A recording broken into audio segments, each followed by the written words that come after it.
Hello YouTube, it's been a while. I picked up this beauty. It's an older Ariens. ST724, sorry. Runs okay, starts up, just had a leak. First I had a bad hose, so I replaced the fuel hose in the gas tank. Cleaned the carb, put a new bowl gasket on, new needle and seat, because the old one, I mean, it's been sitting a long time. And then I ran into this. I found a little crack in the stem coming out of the fuel tank. So I emptied all the gas out, because there was gas leaking everywhere. And I ended up blowing it out, then rinsing it out with water. And I got some crap out of it too, a little bit. Shine a flashlight in, check it out. Looks black everywhere. That's great. But still, what to do? Some people want to take some milk carton and melt it on.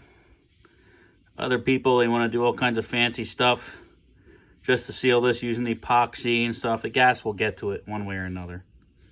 Remember, you're taking two dissimilar things and you're hoping that it sticks because you're roughing it up and in some kind of two-piece compound.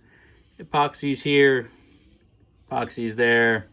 You know, you get different kinds. Some work, some don't, blah, blah, blah. But what I did was, I took a soldering iron and I pulled some from the stem, as you can see, and drug it down. And I filled the hole in with itself once I got it nice and hot. All right, so I got water in this right now, and I can put my finger on here. I'm gonna pick this up. See, hear that? Water. I'm gonna hold this upside down. Let's see if we can get it here. And I got nothing leaking. No issues.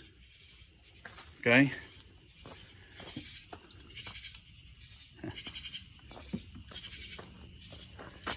There's my frog buddy. But now I'm gonna let it go.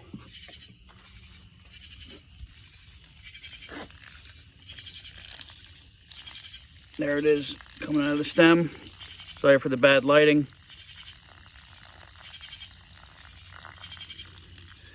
But you know what happens after this.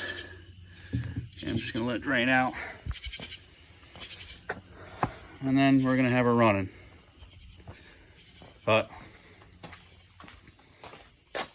that's how you seal a fuel tank after you've rinsed it out and gotten all the gas out, you know. And you can leave water in it, that's fine. But before you put gas in, of course, dry it out. Don't have any water in there.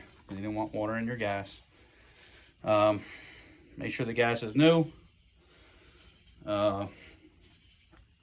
Check your spark plug. And it's not always the needles and seat. Your carb doesn't always have to be cleaned. You can run it dry. You can put some stable in it. And